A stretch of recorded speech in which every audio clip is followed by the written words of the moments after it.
Hello everyone, कैसे हैं आप। मैं हूं आपके साथ आपकी आरजे लक्ष्मी। मैं लेकर आई हूं आपके लिए एक रोमांच से भरी कहानी, वीरान हवेली। मुझे पता है कि आप कहानी का बेसब्री से इंतज़ार कर रहे हैं और आपको अपने सवालों के जवाब भी चाहिए। तो चलिए बिना देर किए शुरू करते हैं कहानी का अगला एपिसोड, वीरान हवेली, एपिसोड 8। फाइनली 3 दिन बाद शिविका को होश आ चुका था। ये देख के सब लोग बहुत खुश थे। सबसे ज्यादा खुश वीर था। उसे ऐसा महसूस हो रहा था जैसे किसी ने उसके दिल का बोझ हल्का कर दिया हो। आज वो सुकून महसूस कर रहा था। वीर बिना देर किए शिविका के कमरे में गया। उसने उसके कमरे का दरवाजा खोला और धीरे से शिविका के पास बैठ गया। शिविका की आंखें धीरे धीरे खुल रही थी। उसने जब अपनी आंखों को खोला तो सबसे पहले उसने वीर को देखा। शिविका वीर के चेहरे पे सुकून साफ महसूस कर पा रही थी। वीर ने बहुत देर तक शिविका को देखा और फिर उससे पूछा, अब कैसा लग रहा है तुम्हें? मैं ठीक हूँ, पर थोड़ी सी कमजोरी महसूस हो रही है। वीर ने कहा, कोई बात नहीं, ठीक हो जाओगी। तुम्हें पता है तुम 3 दिन से बेहोश थी। ये सुन के शिविका एकदम से चौंक गई थी। शिविका ने नामी सर हिलाते हुए कहा, नहीं, मुझे नहीं पता। क्या मुझे कुछ हुआ था?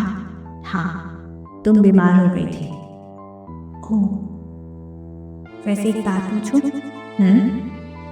क्या उस दिन कुछ हुआ था? वीर ने शिविका की बात पे कुछ नहीं कहा। शिविका ने जब महसूस किया कि वीर उसकी बात का कोई जवाब नहीं दे रहा है तो उसने एक बार फिर से कहा, तुमसे कुछ पूछ रही हूँ, कुछ हुआ था क्या उस दिन? नहीं, तुम्हें ये जानने की जरूरत नहीं है। पर क्यों? क्योंकि मुझे नहीं लगता कि अभी फिलहाल के लिए तुम्हें इस बारे में जानना चाहिए। तुम्हारी कंडीशन अभी पूरी तरह से ठीक नहीं हुई है, तो बेहतर यही होगा कि तुम चुपचाप से आराम करो और अपनी दवाई खाओ। शिविका ने वीर से फिर कुछ नहीं कहा क्योंकि उसे पता था कि उसे उसके किसी भी सवाल का जवाब वीर से नहीं मिलेगा। शिविका ने तो अब उम्मीद ही छोड़ दी थी कि उसे किसी भी सवाल का जवाब मिलेगा। वो गिव अप कर चुकी थी। उसे तो ये भी नहीं पता था कि वो बाहर जा भी पाएगी या नहीं। शिविका को उस हवेली में 3 दिन हो गए थे, पर इन 3 दिनों में भी वो किसी से घुल मिल नहीं पाई थी। हालांकि शिविका से सब लोग बहुत प्यार से बात करते थे, पर फिर भी शिविका को ऐसा लगता था जैसे वो अनजान लोगों के बीच में आ गई है। वीर शिविका की फीलिंग को अच्छी तरह से समझ रहा था, पर वो कुछ कह नहीं रहा था। वो कुछ देर शिविका के पास बैठा रहा और फिर वहां से चला गया बिना शिविका की बात सुने। शिविका को ये देख के बहुत बुरा लगा, पर उसने कुछ नहीं कहा। कुछ ही देर में उसे एक बार फिर से नींद आ गई थी। शायद वो बहुत ज्यादा थक गई थी। जब शिविका की नींद खुली तो शाम के 7 बज चुके थे। एक लड़की ने आके उसे उठाया और उससे कहा, मैडम चलिए, आपको सब नीचे बुला रहे हैं, आप जल्दी से फ्रेश हो जाइए। शिविका ने हाँ में सर हिलाया और फ्रेश होने के लिए चली गई।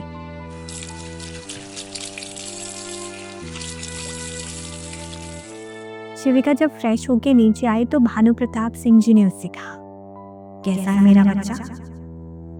शिविका ने उनकी बात का जवाब देते हुए कहा, मैं ठीक हूँ अंकल, आप कैसे हो?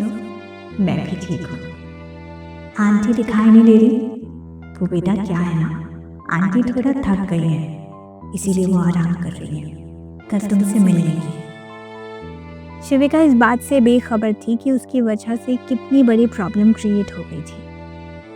इस बारे में किसी ने भी शिविका से कुछ भी कहना ठीक नहीं समझा, क्योंकि सब जानते थे कि अगर उन्होंने शिविका से ऐसा कुछ भी कहा तो वीर उन्हें नहीं छोड़ेगा। वीर बहुत देर से शिविका को ही देख रहा था। उसने नोटिस किया कि शिविका अनकंफर्टेबल महसूस कर रही है। उसने शिविका से कहा, क्या हुआ? कुछ ठीक नहीं लग रहा? नहीं नहीं, ऐसा कुछ नहीं है। वो मैं सोच रही थी कि वीर को पता था कि शिविका क्या कहने वाली है। अभी तो मैं अपने कमरे में नहीं जा सकती क्योंकि सब लोग एक साथ बैठे हैं और हमारी फैमिली शाम को एक साथ वक्त बिताती है। तो तुम भी अभी फिलहाल के लिए इस फैमिली का हिस्सा हो, तो तुम आराम से बैठ जाओ। शिविका वीर से फिर कुछ नहीं कह पाई और चुपचाप से सोफे पे जाके बैठ गई। सब लोग चाय पीते हुए एक दूसरे से बातें कर रहे थे, पर शिविका चुपचाप थी।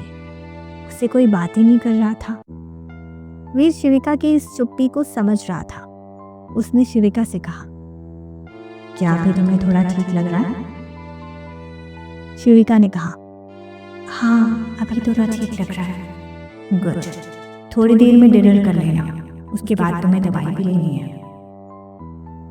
शिविका ने ठीक है कहकर सर हिलाया और अपनी चाय पीने लगी।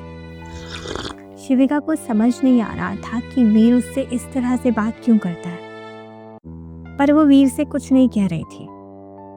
कुछ देर में सब लोगों ने अपनी चाय खत्म की और अपने अपने कमरों में चले गए। शिविका इधर से उधर टहल रही थी।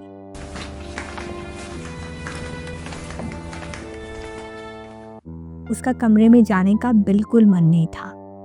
शायद वीर को ये समझ में आ गया था।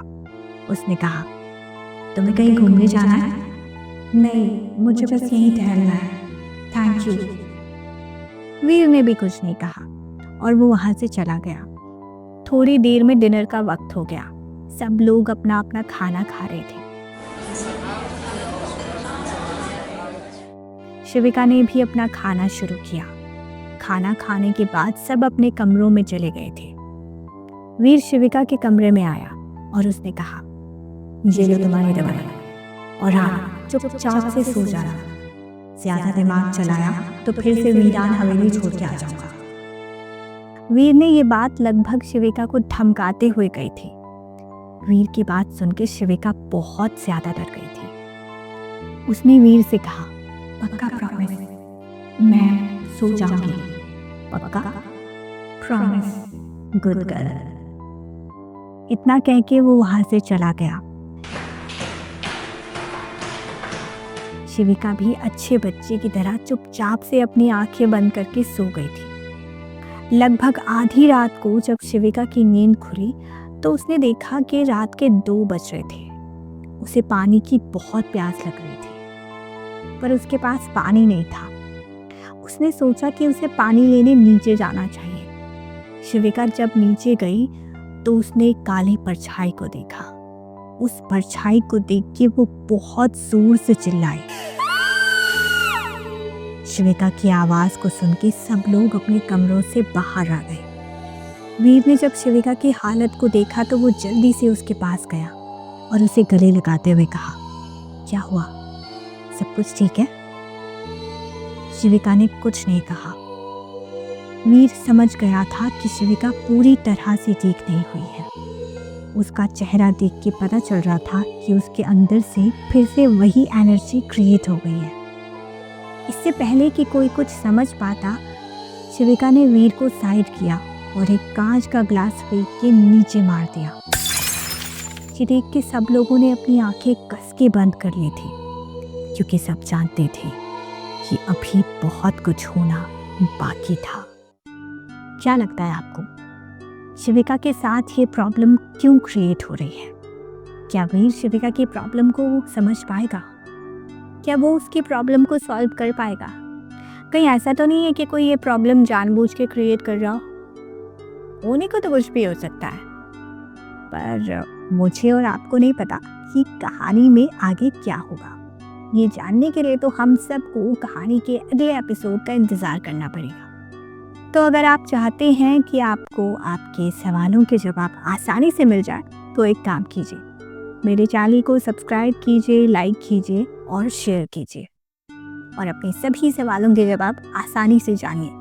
मैं फिर मिलूंगी आपसे कहानी के अगले एपिसोड के साथ।